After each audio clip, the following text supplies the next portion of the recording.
Det, som inklusionsvejlederrollen kan, det er at få øje på alt det, der lykkes. Jamen, så snakkede de lige om noget andet her.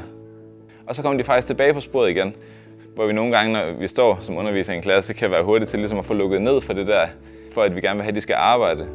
Men at se, at eleverne faktisk er i stand til at komme videre med at arbejde, selvom de har lige taget det her svingjern rundt om.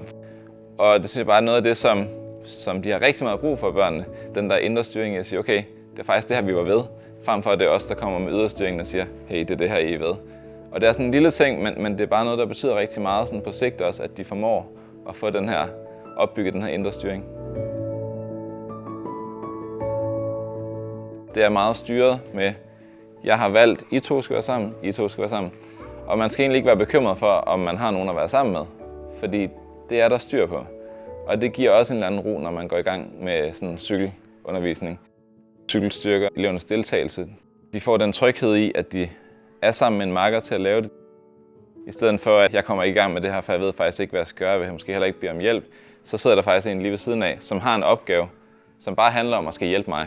Og det kan godt give en tryghed og en tro på, at man godt kan det.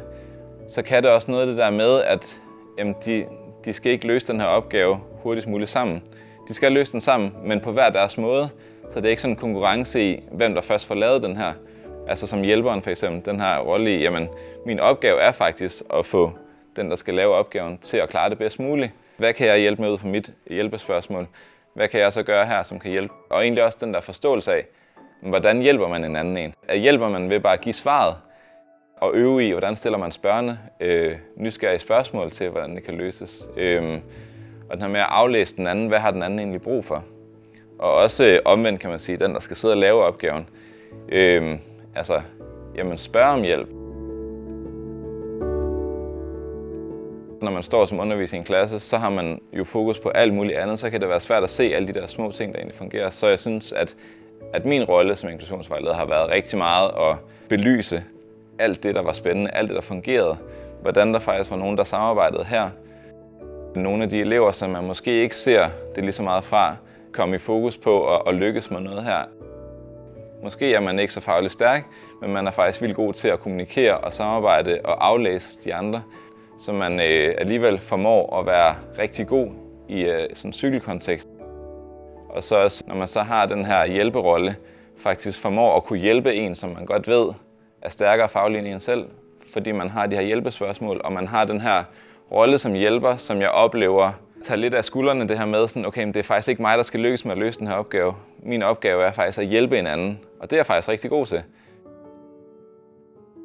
Der, hvor jeg lykkes allerbedst, det er faktisk det her, hvor jeg har været med ind i klassen og se det her, den måde, som der er rigtig mange elever, der tør at bidrage til noget i fællesskabet, når der er opsamling i forhold til det, de har lavet. Og dialogen bagefter med lærerne, det var virkelig fedt, det der foregik derinde, og sådan den der flow i, at det er det faglige, der får lov til at fylde, men det er faktisk på baggrund af, at man har tur at give plads til noget social dannelse i det også, ikke? Det er en åben spilbane på en eller anden måde, det her cykel, hvor der er så mange muligheder for at lykkes i det. For mig er samarbejdet med mine kollegaer noget af det, der er meget vigtigt. Det er i hvert fald den her anerkendende tilgang til det, og den konstruktive kritik. At det er okay, at vi kan snakke om det, som vi kan gøre anderledes til næste gang. At det er en læringsproces for os dermed. Lige nu er det også noget nyt stadigvæk at have det her cykel implementeret. Så der er ligesom to ting i det. Hvordan kan vi gøre, når det er cykelundervisning næste gang? Hvordan kan vi måske justere nogle ting, så det bliver endnu bedre? Men også det her med, hvordan kan vi egentlig tage grundtankerne for cykel med ind i den anden undervisning? Fordi cykel er for mig et supplement til undervisning, men det er ikke det, vi skal gøre 20 timer om ugen. Måden at samarbejde med lærerne på, at de også får den vinkel ind, som jeg kommer ind og ser, det er, at jeg nogle gange, at det er mig, der har stået for cykelundervisningen, så vi ligesom har byttet roller. Fordi der er så meget, man ser, når man ikke er den, der er den, hvis man kan sige sådan, ikke? Og det har også været rigtig spændende, fordi lærere har samarbejdet med at få lov til at faktisk at fordybe sig ned i en samtale mellem to af deres elever. Det, der er vigtigt sådan, i samarbejdet med mine kollegaer i det her med, at det er jo ikke mig, der har de vise sten. Det er jo ikke mig, der ved, at vi skal gøre sådan her i stedet for. Men min opgave er ligesom at være vejviser og nysgerrig og spørgende ind på noget af det, som jeg har observeret, når jeg har været inde i klassen. Så være nysgerrig på det, og som vi sammen finder vejen til, hvad er det egentlig, vi gerne vil lykkes med.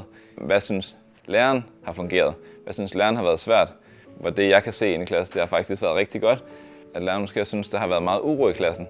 Og hvor det, jeg har observeret, har været, at den uro har faktisk været rigtig meget snak om opgaven. Altså sådan en faglig uro, som vi kunne være nysgerrige på sammen. Som jeg oplevede har været sådan opløftende for lærerne at finde ud af, okay, det var faktisk ikke, fordi de ikke kunne finde ud af det her cykel. Det var faktisk bare, fordi de var ved at tune ind på hinanden. Og hvad er det egentlig for noget, vi er i gang med? Hele grundtanken i, sådan, når lærerne også evaluerer med dem, er meget det her med, jamen vi kigger jo ikke på, om du har fået resultatet i matematik, om det er 7 eller om det er 70. Det er faktisk ikke det vigtige. Det er det der med, hvordan fandt I to ud af, at I var kommet til det resultat? Og det, der også sker hos de andre elever, det er, at de lytter til, hvordan de er kommet frem til det. De lytter ikke til, om det er rigtigt eller forkert. Den der korrekthedskultur, at man skal bare have ret, og man skal have gjort det hurtigst muligt, den bliver sådan lidt visket ud i det, og det bliver mere sådan, det var sjovt, sådan som vi havde fundet frem til det. Så det bliver sådan, det bliver lejet ind på en eller anden måde.